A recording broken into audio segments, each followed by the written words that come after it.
is the Big Fat American Rock Show with my very good friend and big sis, Whitney Tai. So, Whitney, what was your life like growing up in New York City, and when did you move to California? Oh, yeah. New York City was a lot of fun.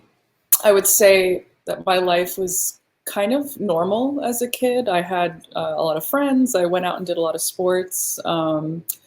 I had a really cool backyard that my dad used to garden all the time. So we would throw big parties outside, and we had a swimming pool, and our entire like family would come over and friends from different places. And I used to go down to Manhattan a lot with my friends, and we used to, I went to school down there.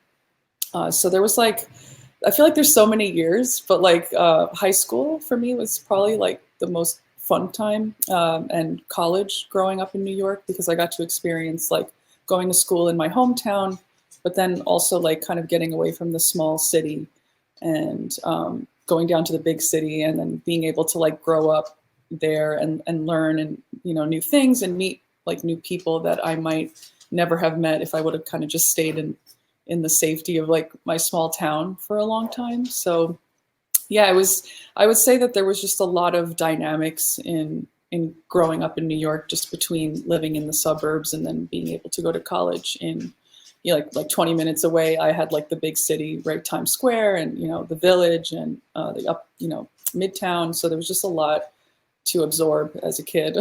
How did you come up with the song Righteous, and what is it about?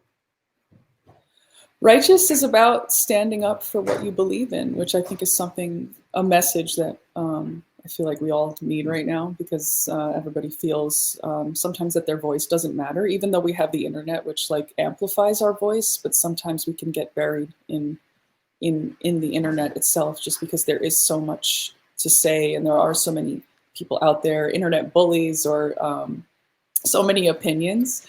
But Righteous was about standing up for a cause, and believing in it enough that you actualize your ideas, and you manifest something that is authentic and stems from like a good place from your heart. So that's what Righteous is about.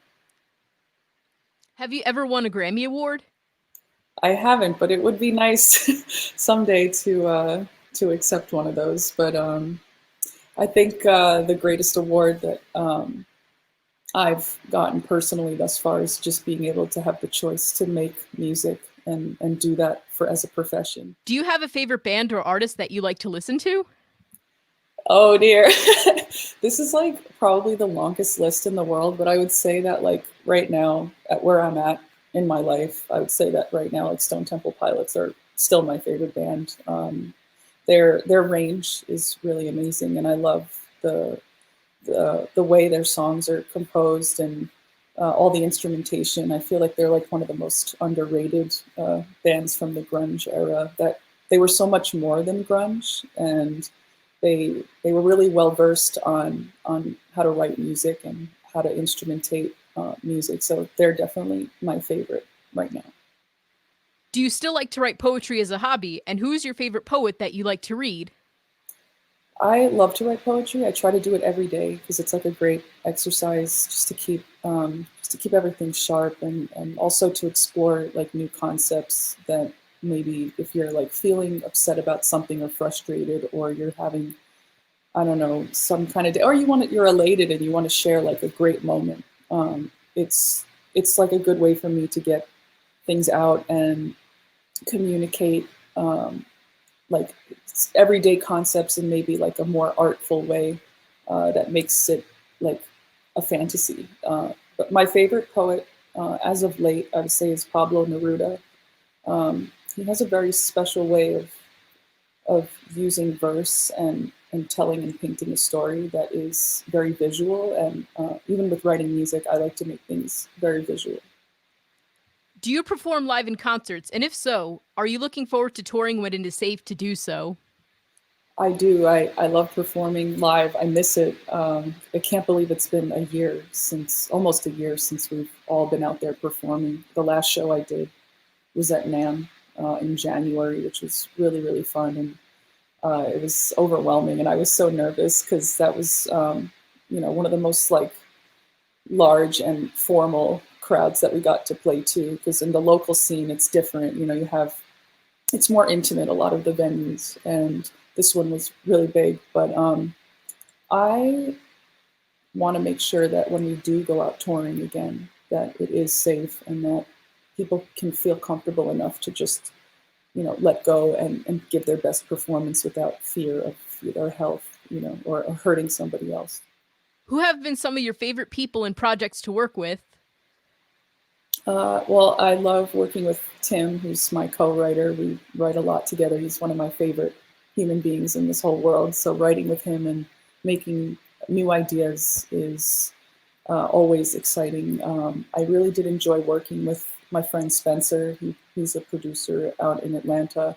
He's a lot of fun. I love the way he thinks and how he loves to create sounds, and that we did that together, and we produced some tracks together when I went out there a few years ago. I'm working with some new people now that are really amazing, but I'm gonna leave it as a surprise because we've got some songs coming out soon, so I'll get back to you on that one. What will be the newest album that you'll release? Well, right now I'm focusing on just kind of like post Apogee, like where I want to go and what I want to do, because I have a lot of stuff I'm writing, but I kind of want to spend time figuring out what I want it to feel like and how I want it to sound. And so I'm hoping another album could arise within a year. But I think I'm going to focus on maybe dropping some singles and maybe a small EP, but something that's different that people haven't heard yet. Do you travel a lot? And if so, what is your favorite place to visit? I love to travel. I haven't traveled in a while, actually. The last big like Euro trip I did was a couple of years ago. But locally in California, we've gone up to Big Sur and Yosemite, and saw a lot of California, which is, I feel like, all you need sometimes if you need to get away. California has so much to offer in terms of like climate. You know, you could be at the beach in one day and then be in the mountains in the same day. So we have it all here, and that's what I love about California. You can really get the best of everything if you need a little getaway. What made you pursue a career in entertainment? I think I always was an entertainer before I even knew I was one, and I think that it was part of my personality. I loved performing. I loved singing. I loved dancing. I loved doing anything that felt like there was a stage involved.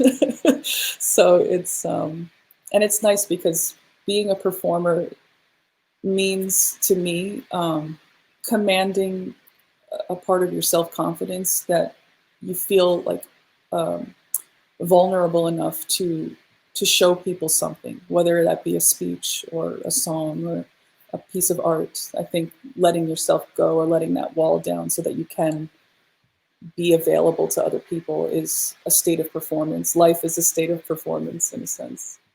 And I have one last extra special question for you.